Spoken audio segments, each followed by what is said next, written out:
Hello and welcome back to GT Retro World. On the desk today we have another HT, and this was kindly sent over from the guys at TIDRADIO. It's the TIDRADIO H3 and it comes with a bunch of new technologies that at this price point is almost unheard of.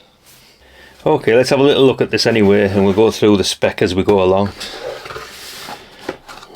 Now this manual is actually quite clear and concise. I mean, I have had a little look through it and it seems it's nice, you know what I mean? I've noticed a few of these lately. The manuals are getting really good. You know, the English is actually not as broken as you think.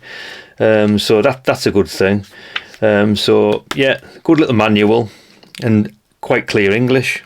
Customer service card. You can see there, guys. You've got Facebook and WhatsApp if you have any problems. Right. USB-A to USB-C. Belt clip. Little belt clip. These are the ones that you screw on by the looks of it. Looks very similar to the one that was off the Baofeng that was faulty. But anyway, that's the belt clip. Little charger. Basically the clone of the iPhone style. As you can see there, guys. Just a little cheapy thing. It'll probably do what it needs to do. There's a few screws in there as well. Look, off that belt clip. Put that to one side. Desktop rapid charger we have there, guys. That's nice. Oh, USB-C as well. Very nice.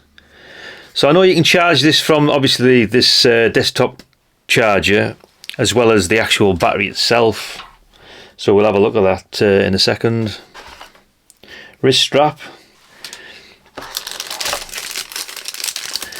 Antenna. Now look at this one. Oh, it feels quite nice. And let's have a look at this radio. We'll move this box out of the way. There's nothing else in there, is it? No. So that's basically how it comes. That insert's quite tough, like, compared to the other Chinese radios. It feels, yeah. Anyway, that's going to ship well. So that's the box out the way. Right. One thing I've noticed about this radio, I haven't opened this yet, but I've noticed the size of it. It's absolutely tiny. It really is. I mean, wow. That is really nice. The quality of that feels fantastic. Yeah, that feels very good. So what we'll do first, I want to show a size comparison. Okay, I thought I'd just drag a couple of more radios on the desk just to show you size comparison, because this thing is tiny. As you can see, we've got the UV-K5 here, which is a very popular radio, as we know, and we've got the UV-25 Pro, which you can see the size difference is it's astonishing, isn't it? Really, this thing is tiny. I mean, look at it. It's going to have its uses, isn't it? It's going to fit easily in your pocket. It's ideal for that type of thing, really. So anyway, we'll power it up and have a little look.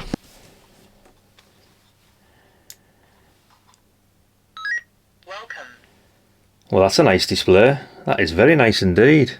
Looks quite comprehensive as well. Right, anyway, it's a 1.44 inch screen, so it's quite a decent size considering the radio is that small. It's a 5-watt radio. It's a 102 by 51 or by 30 millimeter. That's the size. It weighs 228 grams. So yeah, like I say, it's very light. And battery life, they're claiming 48 hours. I don't know what they mean by that. Like, obviously it won't be for full transmit. But yeah, it's neat. Right, okay, we'll go through a few of the specifications. On this side we have the usual Kenwood programming microphone, headphone socket. And also we've got a USB-C socket, which is there for programming, believe it or not. I think it's one of the first handies to program via USB-C, so they're claiming. I don't know about that, like, I think the likes of the Yaesu's probably doing that as well, but I'm not too sure. But anyway, that's nice to see, isn't it? And charging, obviously you can use the stand, as you can see there, guys. Or which I'm going to probably use is USB-C straight into the bottom of the battery, which is nice. Ideally, if you're out and about and you can, you want to stick it in the cigarette lighter. Yeah, it's great. Yeah, it's fantastic, that. It's an 8-band RX and a 2-band transceive, basically. So it does AM, airband receive, FM broadcast radio receive, and VHF and UHF. Okay guys, as you can see, we've got a dual PTT here, which can be used for A and B frequencies, which is nice. I mean, having two PTTs, that's quite novel, isn't it, to be honest? It's off at the moment, as you can see on the bottom of there, but you've got two LEDs on the top for TX. At the bottom here we have the button for the torch. Let's have a little look. My god, that is bright. Dear me. That is the brightest of all I've ever had, that, like, in here. We've got a flash there and off. So that's the torch, and that's a little look round it. Okay, to program this you've got three options. You can use a Bluetooth programming, which obviously you can use their own app, the Codemaster app, Codemaster web software, also through USB-C, which is here. I've shown you that already, and that can be with CPS and chirp, and also through the Kenwood style, which is again CPS and chirp. So you've got three ways of programming this, which is fantastic really. But we're probably going to use the Codemaster app, and we'll probably use that via Bluetooth, which is remarkable, isn't it, for this price point? Right, it's also got another feature called one key frequency match. So basically it'll actually catch a frequency, and you can actually store that frequency. So by holding one, it'll save the frequency which another radio is transmitting, which is bonkers really, isn't it? So that's another decent touch. We've also got wireless radio replication, so you've got two of these. You can transmit between the pair of them the frequencies, so it's almost like programming a radio with a radio. There's another facility it's got which I find bizarre. It's got three unique functions to stun, kill and revive. So basically if someone stole your radio, you can actually temporarily stun the radio if it's stolen, or kill it, or revive it. Which is crackers, but there you go. Anyway, what we'll do, we'll go through the main menu. So 0 is bandwidth wide, squelch is on 5, that's default. This is all default, by the way. TX power is low, power save 1 to 4.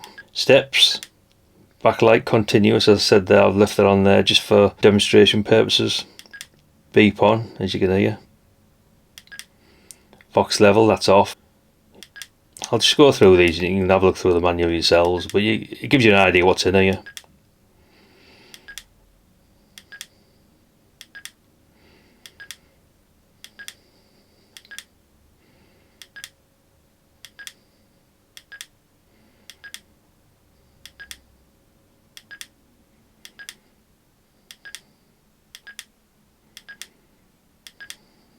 Yeah, it's a nice display, that. Roger Bleep there, look again. They love putting Roger Bleeps on in these Chinese radios.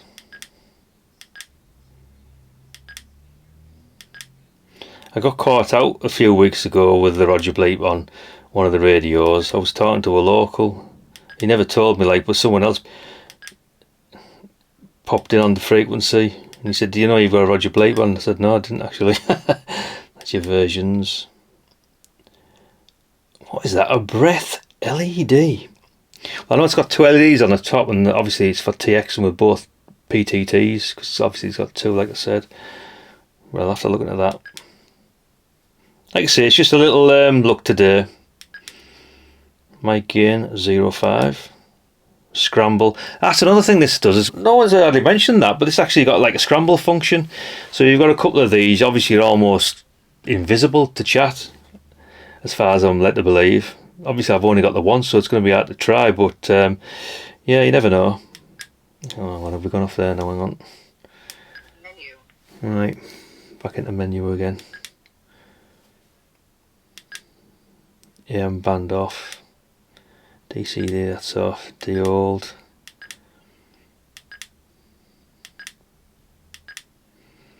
So we have 54 menu settings, which is quite substantial, isn't it? Now Bluetooth, to activate that's pretty straightforward. Just hold this button in, and there we are. Bluetooth's popped on. Now that's ready to be discovered by the app within Codemaster, which we'll go through at another point. But like I say, I've just got this. It's just a little look around it. Yeah, it seems a nice little radio, to be honest. I like it. I like the feel of it. It's not too heavy, you know, which is a nice thing. This is the type of radio that you could just take out in your pocket and just leave in your pocket from day to day, you know, because it's small. It's not much bigger than a mobile phone, really. Just a little bit wider obviously, but yeah, that'll fit in any coat pocket or even your jeans pocket, no problem there whatsoever. But yeah, it's nifty, it feels nice. Yeah, so what we'll do again with these lot, I'm still need to take these out. We'll get these out shortly and we'll give these a go over the tops. Like I say, I'm in a bit of a rural area here, so it's there's not a lot of activity. So yeah, we'll give this a go. Anyway, that's just a little first look at the TIDRADIO TD-H3. First impressions are really good. It feels nice in the hand. The menus seem quite straightforward to get into. There's still a bit of a learning curve there for me, to be honest. The same with all these radios. They're all quite similar, but this has got a bit more going for it, you know, so I don't think it's going to take much. But yeah, we'll have a good scout through this manual over the coming days and whatnot, and we'll get it out and give it a go. But yeah, it'd be nice to have another one to hand, actually, just to try the scramble feature and a few other features, you know, which this radio has. Anyway, hopefully it's been of interest, and we'll dig a bit further into this over the coming weeks with the program software, and we'll see how it performs with Bluetooth, etc. Thumbs up for the channel wouldn't go amiss, and a subscribe if you haven't already, and we'll see you in the next one, guys.